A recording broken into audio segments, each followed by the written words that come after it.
All right, this is period 7, May 20th, 2014.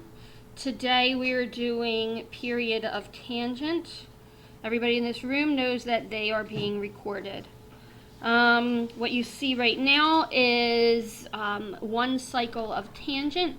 This is just review. We've already discussed what one cycle of tangent looks like. All right, on the next slide, I'm going to need you to put this in your notes. We've got, at the top, we've got one cycle of tangent again. And then underneath that, we've got the graph for tangent of 3t over the same interval from negative pi over 2 to pi over 2. All right, so write this down and then we'll discuss it. Mr. Turner, do you also want us to copy that? Okay, so one cycle of tangent, 3 cycles of tangent over the same interval, okay?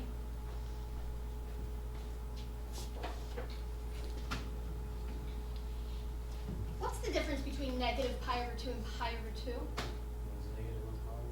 One pi. Pi, very nice, yes. Oh, yeah. So the period of tangent is pi, all right?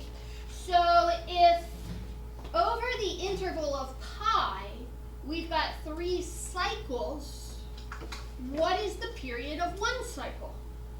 Wait, say that again. Say that one more time. Over the interval of pi, 3 cycles occur.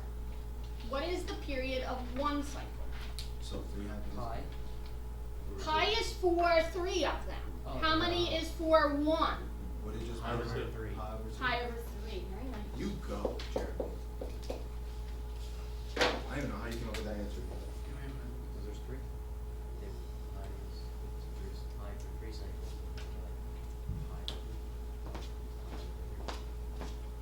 Get it.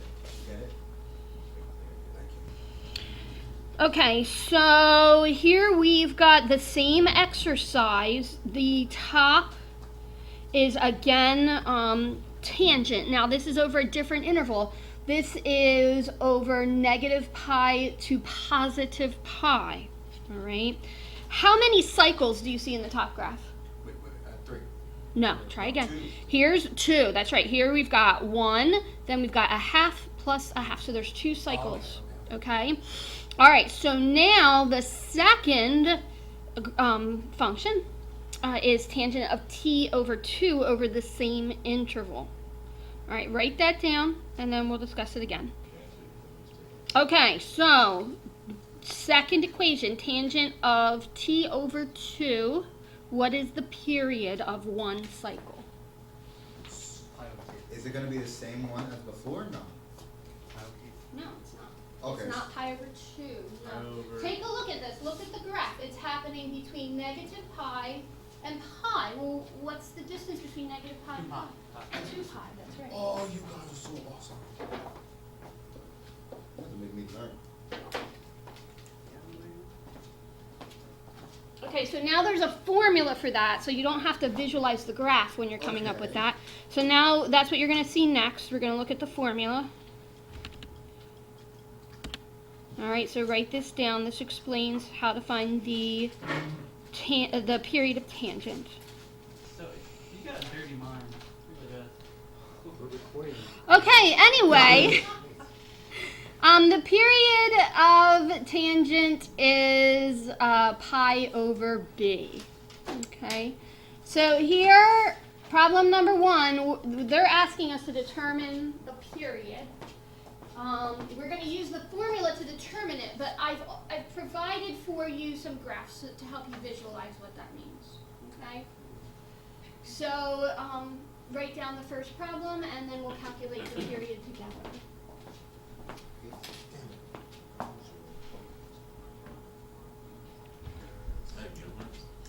Okay, so formula for period is pi over b. What's b?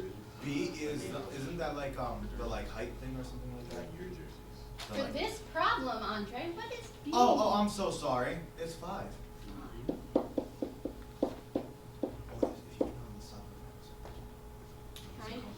And so, because of the fact that we wanted to see some to the left and to the right. We've kind of split this pi over 5 to pi over 10 when we were setting up the intervals. Okay. Don't worry about that. Okay. It's okay.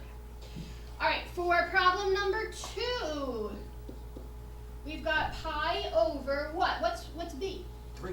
It is not. Try again. Wait a minute. Try again. 1. It's 1/3, this 1/3. number is 1/3. It's this number that we're multiplying with t. It's 1/3. I was close. Okay.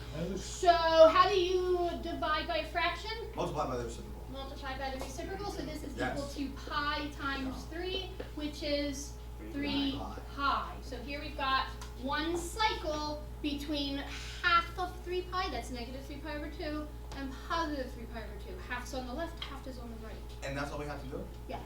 Oh, that's so easy. Otis. I feel like the stuff that we learn now is not even math anymore. Okay. I'm going to shut this off